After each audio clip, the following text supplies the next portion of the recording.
మీరు ఒక్కళ్ళు చేస్తే నిర్లక్ష్యము 1000 మందికి దుడుకున్నారు. మీరు ఒక్కళ్ళు చేస్తే అందరు ఇల్లాలని అనుకుంటారు. మీరు ఇంత నిర్లక్ష్యం చేసి ఇంకా మీరు మమ్మల్ని ఫైల్ చేయమని కరెక్ట్ కాదు. మేము ఒకటే అడుగుతున్నాం, మీ బ్యాంక్ తరఫు నుంచి మీ పై అధికారులు వచ్చి దీని మీదనే వర్క్ నడుస్తుంది. టైం అనేది సార్ ట్రై చేస్తున్నారు జరిగింది అంటున్నారు. ఆ పొరపాటు వల్ల ఇంతమంది రైతులు నష్టపోతారు. మేము చేస్తాము చూస్తాం కాదు. మీ బ్యాంక్ అధికారులు మీ పై అధికారులు వచ్చి ఇక్కడ హామీ ఇస్తారా? ప్రభుత్వం తరఫు నుంచి ఏ అధికారులు వస్తారు? మార్పులు వస్తే మేము కూడా ఆనందపడతాము. బట్ ఈ ఏదైతే ఇష్యూ ఉందో మా సార్ వాళ్ళు ఆల్రెడీ సర్కిల్ ఆఫీస్ నుంచి ఎవరెవరికి రాలేదో డేటా తీసుకొని గవర్నమెంట్కి సెండ్ చేయడం జరిగింది. దాని మీదనే వర్క్ చేస్తున్నారు. సార్ కూడా అక్కడ సర్కిల్ ఆఫీస్లో ఉన్నారు. ఎస్ఐ సార్తో ఆల్రెడీ మాట్లాడినారు. డేటా ఏదైతే ఉందో పంపించారు, ఆల్రెడీ గవర్నమెంట్కి పంపించారు. అది రావడానికి కొంచెం టైం పడుతుంది. మీరు కూడా ప్లీజ్ ఏదైనా గవర్నమెంట్ సైడ్ నుంచి ఏదైనా గ్రీవెన్స్ ఏదైనా మాకు రాకపోతే ఏదైనా పోర్టల్ ఏదైనా ఇచ్చి ఉంటే అక్కడ కూడా మీరు మీ కంప్లైంట్ మీరు లాంచ్ చేసుకోండి. మీ ప్రయత్నం కూడా మీరు చేయండి. మా సైడ్ నుంచి డెఫినెట్గా 100 కాదు 101% ట్రై చేస్తాం.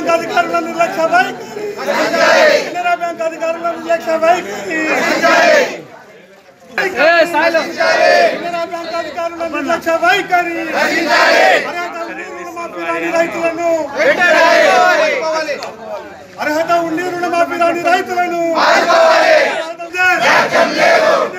అధికారుల నిర్లక్ష్య వైఖరి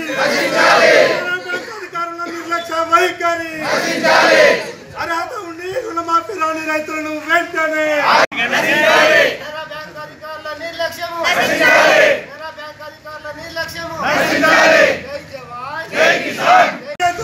రైతులను వెంటనే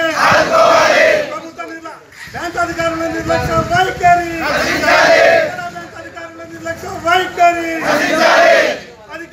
రాష్ట్ర ప్రభుత్వం ప్రకటించినటువంటి 2 లక్షల రుణమాఫీ అని ఈ యొక్క రాష్ట్ర ప్రభుత్వం ప్రకటిస్తే రైతులమందరం కూడా చాలా సంతోషపడ్డాం. రైతులకు ఇంత న్యాయం అవుతుంది అని చెప్పని.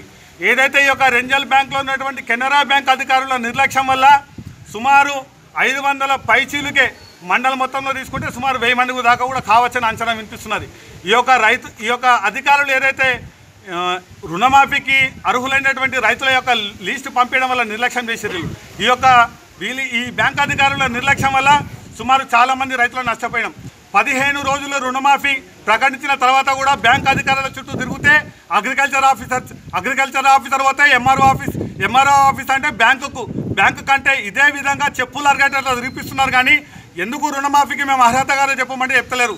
మా యొక్క బ్యాంకు స్టేట్మెంట్ తీసుకుంటే గవర్నమెంట్ ప్రకటించినటువంటి 12వ తారీఖు 9వ తారీఖు 12వ నెల మొన్న 2018 నుంచి మొన్న ముఖ్యమంత్రి ప్రకటించినటువంటి 5 సంవత్సరాల పీరియడ్ ఏదైతుందో దానికి ఆ పరిధిలో ఉన్నటువంటి రైతుల రుణమాఫీ కూడా రాలే. మేమేమంటున్నామంటే 15 రోజుల నుంచి బ్యాంకు చుట్టూ తిరుగుతున్నా కానీ ఒకరి మీద ఒకరు బొలుపుకుంటా రైతులను ఆగం పట్టిస్తున్నారు. కానీ ఈ యొక్క రైతుల పట్ల ఇంత కూడా కనికరం చూపెడతలేరు.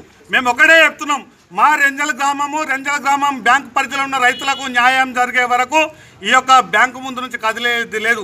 ఈ యొక్క బ్యాంకుకు సంబంధించినటువంటి ఉన్నతాధికారులు ఆర్ఎం వస్తారా, ఆ పై స్థాయి అధికారులు వస్తారా? ఈరోజు రావాల్సిందే ఇక్కడికి. ఈ రైతులకు న్యాయం చేసే వరకు కూడా ఇక్కడ గదలం. మేము దయచేసి ఇక్కడ కాంగ్రెస్ శాసనసభ్యులైనటువంటి పెద్దలు సుదర్శన్ రెడ్డి గారు కూడా రైతుల పక్షాన మేము విన్నవించుకుంటున్నాం. మా యొక్క రైతుల కోసం మేము వినుమని చెప్తున్నాము. 16 రోజులు చెప్పినా ఏ అధికార పార్టీ నాయకుడు కానీ ఎవరు కానీ ఈ యొక్క రైతుల సమస్యను విన్నవిస్తలేరు. మేము ఒకటే కోరుతున్నాం, అయ్యా మీ అందరికి చేతులైతే రైతుల పక్షాన దండం పెడుతున్నాము. మేము రైతు రుణమాఫీకి మేము అర్హులం. ఉన్నటువంటి లిస్ట్ ఏదైతుందో మాకు కూడా రైతు రుణమాఫీ వచ్చేటట్లా వెంటనే చర్యలు తీసుకోవాలా. ఆ చర్యలు తీసుకునే వరకు మేము బ్యాంకు ముందు నుంచి కదిలేది లేదు. మా యొక్క బ్యాంకు కార్యక్రమాలు స్తంభిస్తాం. అవసరం వస్తే బ్యాంక్ మేనేజర్ కానీ సిబ్బంది కూడా ఇక్కడనే నిర్బంధించి మాతో పాటు వాళ్ళు కూడా ఇక్కడనే ఉండవలసిన అవసరం ఏర్పడుతుందని చెప్పని రైతుల మందరం కూడా కోరుకుంటున్నాం, డిమాండ్ చేస్తూ ఉన్నాం.